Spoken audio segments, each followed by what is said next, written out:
أعوذ بالله من الشيطان الرجيم.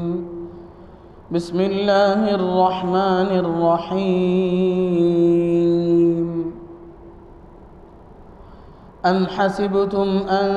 تدخلوا الجنة ولما يأتكم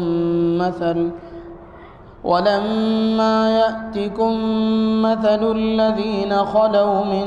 قبلكم مستهم البأساء والضراء وزلزلوا حتى يقول الرسول والذين آمنوا معه متى نصر الله ألا إن نصر الله قريب. صدق الله العظيم. أم حسبتم أن تدخلوا الجنة ولما يأتكم مثل الذين خلوا من قبلكم، کیا تم کو یہ خیال ہے کہ جنت میں چلے جاؤ گے حالانکہ تم پر نہیں گزرے حالات ان لوگوں جیسے ہو چکے تم سے پہلے. مستهم البأساء والضراء، کہ پہنچی ان کو سختی اور تکلیف. وزلزلوا، اور جھڑجھڑائے گئے. حتی یقول الرسول والذین آمنوا، یہاں تک کہ کہنے لگے رسول اور جو ان کے ساتھ ایمان لائے، متی نصر اللہ، کب آئے گی اللہ کی مدد. الا ان نصر اللہ قریب، سن رکھو اللہ کی مدد قریب ہے. میرے محترم بزرگوں، دوستو، یہ سورہ بقرہ کی آیت نمبر 214 ہے. اس سے پہلی آیات میں اللہ تبارک و تعالی نے مؤمنین جن کی حالت دنیاوی حالت اچھی نہیں تھی، مالی حالت بہت کمزور تھی، جسے دیکھ کر کفار مکہ مسلمانوں کا استہزاء کرتے تھے، مذاق اڑاتے تھے. مسلمانوں کی جو حالت مالی تھی اس پر وہ لوگ مذاق اڑاتے تھے، ان کے ساتھ ہنسی کرتے تھے. تو اللہ تبارک و تعالی نے اس آیت میں تسلی دی کہ یہ ان کی دنیاوی حالت ہے اور عنقریب ان کی دنیا بھی سنور جائے گی، اور آخرت میں والذین اتقوا فوقہم یوم القیامہ، قیامت کے دن جو متقین ہیں وہ ان کفار و مشرکین کے مقابلے میں بہت ہی اونچے درجے میں ہوں گے. اس آیت میں اللہ تبارک و تعالی نے مسلمانوں کو اس بات کی تسلی دی کہ حالات صرف تمہارے ساتھ نہیں ہیں. تم حالات سے کیوں پریشان ہو جاتے ہو؟ بڑے بڑے حالات اس سے پہلی امتوں پر آئے، اتنے حالات آئے، اتنی پریشانیاں آئیں کہ اس زمانے میں جو اللہ کا نبی بھیجا گیا تھا اس نے اور ان کے ساتھ رہنے والوں نے مجبوری میں یہ کہنا پڑا ان لوگوں کو، متی نصر اللہ، اللہ کی مدد کب آئے گی. اور ان جیسی حالات تو تم پر نہیں آئے. کیا ہوتا تھا؟ ایمان والے کو کمر تک اسے مٹی میں گاڑ دیا جاتا تھا اور اسے سر کے اوپر سے آرا چلا کر کے 2 ٹکڑے کر دیے جاتے تھے. ایسے حالات تو مکے میں بھی نہیں آئے. جنگیں ہوتی تھی، اس میں آپس میں مقابلہ ہوتا تھا اور جانیں جاتی تھی اور دونوں طرف لوگ مرتے تھے. وہ جو حالات پہلے انبیاء کرام علیہم السلام کے گزرے ویسے حالات تو نہیں ہیں. اور یہ آیت اس موقع پر نازل ہوئی کہ سن 5 ہجری میں غزوہ خندق پیش آیا. آپ علیہ السلام نے بنو نذیر یہود کا ایک قبیلہ مدینے میں آباد تھا. جب تک مسلمان مکے میں رہے کفار و مشرکین مسلمانوں کو ستاتے رہے، پریشان کرتے رہے، اور پھر جب یہاں سے لوگ مدینہ ہجرت کر کے گئے، ان کے ہاتھوں مجبور ہو گئے، اللہ کا حکم ہوا، یہاں سے ہجرت کر کے لوگ مدینہ گئے، تو وہاں جانے کے بعد ایک نئی مصیبت کا ان کو سامنا کرنا پڑا کہ ایک طرف تو یہود ستاتے تھے، دوسری طرف منافقین پریشان کر رہے تھے، کھلے ہوئے لوگ نہیں تھے، دو رخا پالیسی ان کے پاس تھی، دیکھنے میں تو اپنے معلوم ہوتے تھے اور حقیقت میں وہ پرائے تھے، اور ایسی حرکتیں کرتے تھے کہ یہاں رہتے ہوئے پوری اپنائیت ظاہر کرتے تھے اور ادھر جا کر کے یہاں کے پورے راز اگل جاتے تھے، اور مستقل سازش کرتے رہتے تھے مسلمانوں کے ساتھ۔ اللہ کے نبی صلی اللہ علیہ وسلم کو جب بنو نذیر جو یہود کا قبیلہ تھا ان کی مسلسل شرارتوں کا علم ہوا تو آپ علیہ السلام نے، جب تک ایک طاقت بن گئی تھی مسلمانوں کی، تو آپ علیہ السلام نے بنو نذیر کو وہاں سے نکال باہر کیا، ان لوگوں کو شہر بدر کیا تو وہ لوگ یہاں سے نکلے اور خیبر میں جا کر کے آباد ہوئے، لیکن ان کے اندر انتقام کا جذبہ بھڑکتا رہا، وہ لوگ انتقام کے پیاسے تھے کہ کسی طریقے سے موقع کی طاق میں تھے کہ اب موقع ملے تب موقع ملے اور مسلمانوں کے خلاف کوئی نہ کوئی ہم سازش کریں۔ چنانچہ اسی دوران انہوں نے ایک سازش کی کہ سن 5 ہجری کا موقع تھا کہ ان کے 3 سردار حوی ابن اخطب، کنانہ ابن ربیع اور ابو الحقیق کچھ نام بتایا جاتا ہے، یہ 3 سردار تھے بنو نذیر کے لوگ، مکے کے سرداروں کے پاس، کفار قریش کے پاس پہنچے اور ان لوگوں سے درخواست کی کہ تم لوگ اگر ہماری مدد کریں گے تو ان مسلمانوں کا نام تک ہم صفحہ ہستی سے مٹا دیں گے، تمہاری مدد چاہیے ہمیں۔ کفار مکہ نے بھی ان لوگوں کے ساتھ ان کی باتوں میں موافقت کر لی، اور پھر یہ دونوں مل کر کے مکے میں ایک جنگجو قبیلہ تھا بنو غطفان، اس سے ان لوگوں نے بات کی کہ بھائی ہمارے اندر لڑنے کی طاقت تو نہیں ہے، مال و اسباب کی بڑی فراوانی ہے۔ یہودیوں نے، بنو نذیر نے کہا کہ ہم لوگ خیبر میں آباد رہتے ہیں، وہاں بہت بڑا نخلستان ہے ہمارا، کھجور کے بہت بڑے باغات ہیں، ہم ایسا کرتے ہیں کہ جتنی آمدنی سالانہ ہوتی ہے اس کا آدھا تمہیں دے دیں گے، تم ہمارا تعاون کرو، جنگ میں ہمارا ساتھ دو، تمہارے تعاون سے ہم مسلمانوں کا وجود ختم کر دیں گے دنیا سے۔ چنانچہ بنو غطفان بھی تیار ہو گئے، شوال 5 ہجری کا موقع تھا، ان لوگوں نے تیاری کی اور ایک بہت بڑی تعداد میں یہ لوگ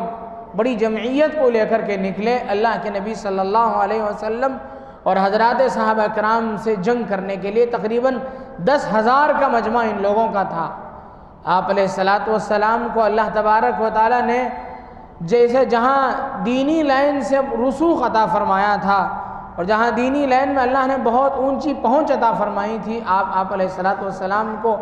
جنگی تدابیر اور جنگی جو سوچ ہے، اس لائن کی جو تدبیریں ہیں، اللہ کے نبی صلی اللہ علیہ وسلم کو اللہ نے وہ بھی عطا فرمایا تھا۔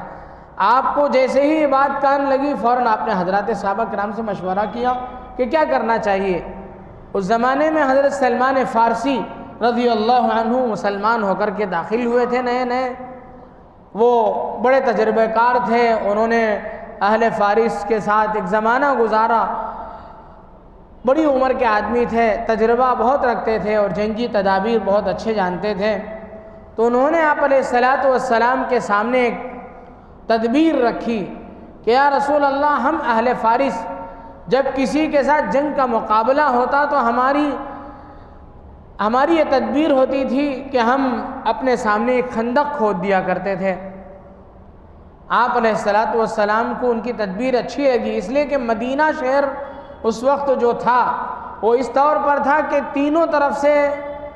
مدینہ باغات سے، مکانات سے گھرا ہوا تھا، صرف شام کی طرف کا جو شامی حصہ ہے وہ کھلا رہتا تھا بس۔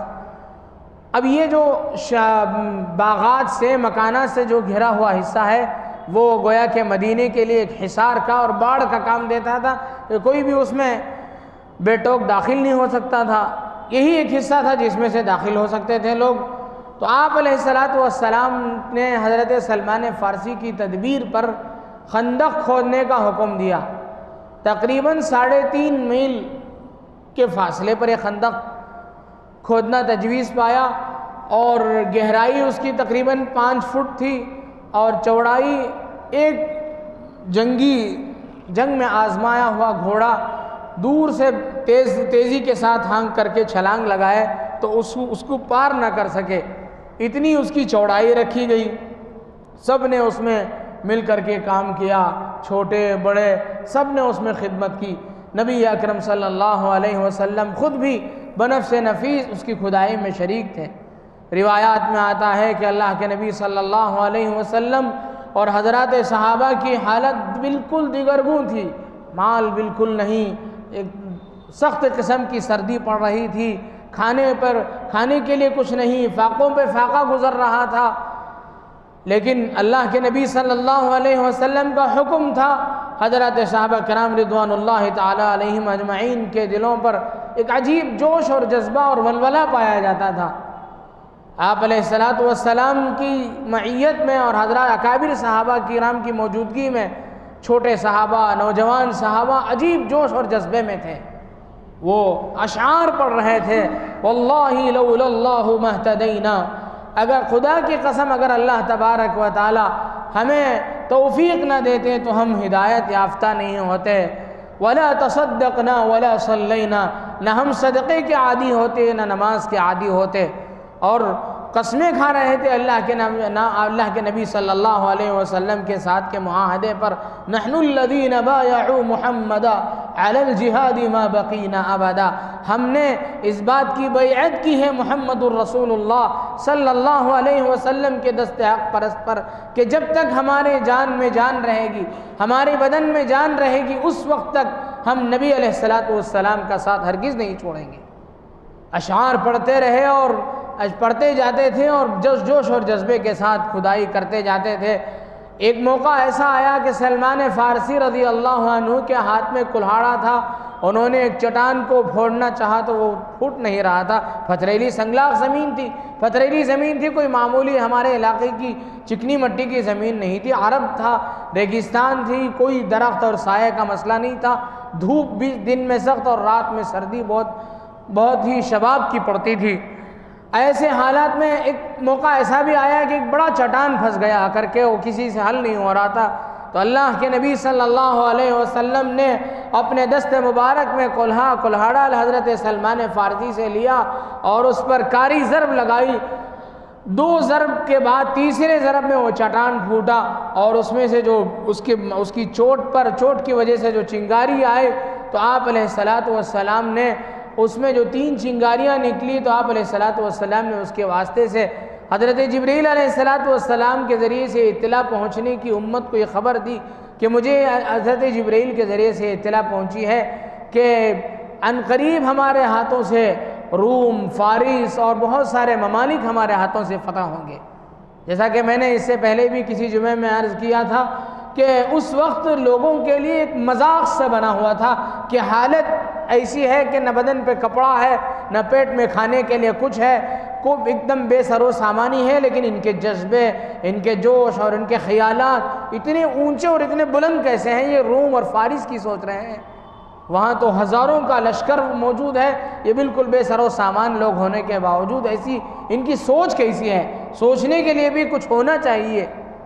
وہ مادہ پرست لوگ تھے، ان کے لیے اللہ کی ذات کی نام کی کوئی چیز نہیں تھی، اور حضرات صحابہ کرام رضوان اللہ تعالی علیہم اجمعین کے دلوں میں نبی علیہ السلام کی محنت کی وجہ سے اللہ پر یقین کامل کوٹ کوٹ کر کے بھرا ہوا تھا۔ حضرات صحابہ کرام نے آپ علیہ السلام کی اس پیشین گوئی کی تصدیق کی، اور بہت کم مدت میں صحابہ نے دیکھا کہ اسلامی حکومت پھیلا اور دور دور تک اسلام پھیلتا گیا، اور روم اور فارس اور بہت سارے ممالک اسلام کے زیر نگیں آئے۔ تو اللہ کے نبی صلی اللہ علیہ وسلم نے ایسی مشقتیں اٹھائی۔ ابھی اسی وقت جب وہاں سے فوج ابو سفیان رضی اللہ عنہ جو بعد میں مسلمان ہوئے تھے، اس وقت وہ کفار کے ساتھ تھے اور ان کے سربراہوں میں تھے۔ جب وہ پہنچے اور انہوں نے دیکھا کہ خندق کھدا ہوا ہے تو انہوں نے کہا کہ یہ عربوں کی تدبیر نہیں ہے، عربوں کی جنگی تدابیر میں خندق کھودنا داخل نہیں ہے، ہو نہ ہو کوئی باہر کا ان کے ساتھ ہے۔ حضرت سلمان فارسی کی تدبیر تھی، اہل فارس کا یہ طریقہ کار تھا، جنگی تدبیر تھی۔ تو حضرت ابو سفیان اس وقت تک مسلمان نہیں ہوئے تھے، وہ پریشان ہو گئے۔ مسلمانوں کو مٹھی پر جماعت ہونے کے باوجود ایسی تدبیریں ان کے دلوں میں کیسے ڈال دی جاتی ہیں، اور اتنا بڑا خندق ان لوگوں نے کیسے کھودا۔ بس یہ جذبہ ایمانی تھا۔ اللہ کے نبی صلی اللہ علیہ وسلم کے اشارے پر حضرات صحابہ کرام کچھ بھی کرنے کو تیار ہو جاتے تھے۔ تو اس زمانے میں جب وہ لوگ آئے، دیکھے، ان لوگوں نے کہا کہ اب ان لوگوں کے ساتھ مقابلہ نہیں ہو سکتا ہے، تو کچھ دن تک وہاں رہے، اور اس کے بعد انہوں نے نبی علیہ السلام اور حضرات صحابہ کرام کے ساتھ ایک قبیلہ جو مدینے کے اندر رہتا تھا، بنو قریظہ، وہ اس وقت مدینے میں مسلمانوں کے ساتھ تھا، لیکن بنو نذیر نے یہ کی، وہ تو چونکہ یہود تھے، اور یہودیوں کے اندر لڑائی کی ہمت اور بہادری سے زیادہ چال بازی اور دھوکہ دہی، اور ان کے اندر دھوکہ دے کر کے کسی طریقے سے جیتنا، یہ ان کی فطرت تھی۔ تو ان لوگوں نے سازشی قوم تھی، تو انہوں نے سازش یہ رچی کہ بنو قریظہ کو کسی طریقے سے اپنی طرف کر لیا۔ سازش کے تحت ان لوگوں نے بنو قریظہ کو اپنی طرف کر لیا۔ چنانچہ جنگ چل رہی تھی، آپس میں لڑائیاں ہو رہی تھیں۔ ایک مہینے کی مدت گزر گئی، مسلمان پریشان حال تھے، نہ کمائی کر سکتے تھے، نہ کچھ کھا سکتے تھے، نہ اچھی زندگی گزار سکتے تھے، نہ کوئی چین اور سکون کا ماحول تھا،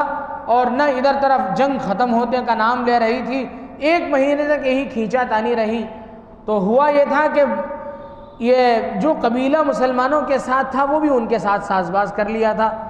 ایک طرح کی منافقت ہو رہی تھی، تو جنگ جیت نہیں پا رہے تھے مسلمان۔ تو مسلمانوں کو اس وقت بہت تکلیف ہوئی، بہت گھٹن مسلمانوں نے محسوس کی۔ تو اس وقت یہ ان لوگوں کے زبانوں سے یہ بات نکلی۔ اللہ تبارک و تعالیٰ نے اس کی منظر کشی کی ہے کہ اذ جاؤکم من فوقکم، جب لوگ ایک دوسرے سے متحد ہو کر کے تمہارے اوپر سے آئے، ومن اسفل منکم، اور نیچے سے آئے، وَإِذْ زَاغَتِ الْأَبْصَارُ وَبَلَغَتِ الْقُلُوبُ الْحَنَاجِرَ، اور تمہاری آنکھیں پتھرا گئیں ان کے حالتوں کو دیکھ کر کے، اور گھبراہٹ میں مسلمانوں کے کلیجے منہ کو آنے لگے، وَبَلَغَتِ الْقُلُوبُ الْحَنَاجِرَ وَتَظُنُّونَ بِاللَّهِ الظُّنُونَ، اور مسلمانوں کا اللہ کے بارے میں مسلمانوں کی دلوں میں طرح طرح کے شبہات پیدا ہونے لگے، طرح طرح کے خیالات پیدا ہو گئے کہ اللہ ہمارا ہے کہ نہیں، اگر ہے تو ہمارے ساتھ مدد کیوں شامل حال نہیں ہے۔ آج کل جو صورتحال مسلمانوں کے ساتھ ہے، ہمارے درمیان میں بھی بہت سے لوگوں کی زبانوں میں یہ بات جاری ہو جاتی ہے پریشانی کے عالم میں، اور جس علاقے میں یہ پریشانیاں جو لوگ سہ رہے ہیں ان کی حالت کیا ہوگی، ہم دور سے رہ کر کے اس سلسلے میں تبصرے اور تذکرے کرتے ہوئے پتہ نہیں کیا کیا کہہ گزرتے ہیں۔ تو اس زمانے میں بعض لوگوں کی زبانوں سے یہ بات آ گئی کہ اللہ کی مدد پھر کب آئے گی، یہی تو وہ موقع ہے، یہی اتنی بڑی پریشانی میں بھی اگر اللہ کی مدد نہیں آ رہی ہے تو پھر وہ کون سا موقع ہے جس میں اللہ کی مدد آئے گی۔ وہ لوگ کہنے لگے متی نصر اللہ۔ تو اللہ تبارک و تعالیٰ نے تسلی دی کہ ایک مسلمان ہونا اتنا آسان ہے کہ تم لوگ اتنا آسان سمجھتے ہو کہ نہ تم کو جس طریقے کی پریشانی گزشتہ زمانوں میں لوگوں کو گزری، لما یأتکم مثل الذین خلوا منکم من قبلکم ام حسبتم ان تدخلوا الجنہ، کیا تمہارا یہ گمان ہے کہ تم جنت میں ویسے ہی داخل ہو جاؤ گے؟ تم کو اس سے پہلے گزرے ہوئی امتوں کو جیسی پریشانیاں آئیں ویسی پریشانی تمہیں تو لاحق نہیں ہوئی۔ فرعونیوں نے جب حضرت موسیٰ علیہ السلام اور ان کے ماننے والوں کا پیچھا کیا، اور ایسی حالت تھی کہ بالکل ادھر فرعون اور اس کا لاؤ لشکر ہے، اور سامنے مسلمانوں کی مٹھی پر جماعت ہے، اور آگے ان کے سامنے سمندر ہے۔ کیا پریشانی کا عالم رہا ہوگا اس موقع پر؟ ایسی پریشانی تو یہ نہیں تھی۔ تو اللہ تبارک و تعالیٰ فرماتے ہیں لما یأتکم مثل الذین خلوا من قبلکم، فرمایا مستہم البأساء، ان کو سختی پہنچی، والضراء،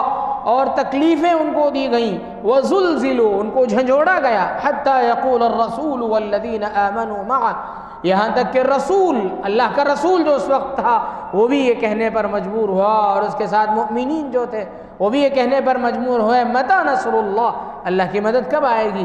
تو اللہ تبارک و تعالیٰ فرماتے ہیں الا ان نصر اللہ قریب، کہ اللہ کی مدد ان قریب پہنچنے ہی والی ہے۔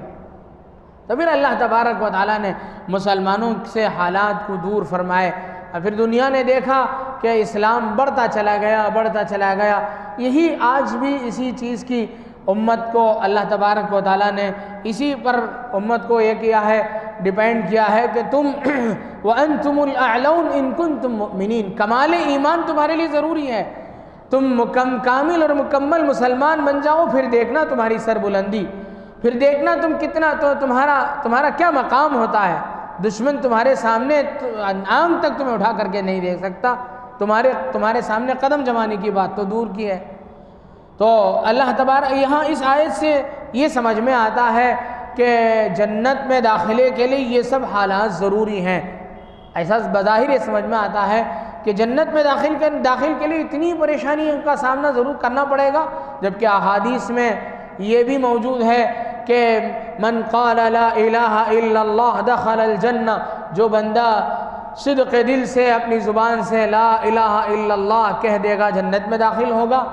اور بعض احادیث میں ہے کہ جس کے دل میں اللہ تبارک و تعالی ذرہ برابر بھی ایمان محسوس کریں گے اسے جنت میں داخل کر کے رہیں گے۔ اور یہاں دخول جنت کے لیے اتنے آزمائشوں کا سامنا کرنے کی بات کہی جا رہی ہے۔ تو کہتے ہیں مفسرین، اس کا جواب یہ ہے کہ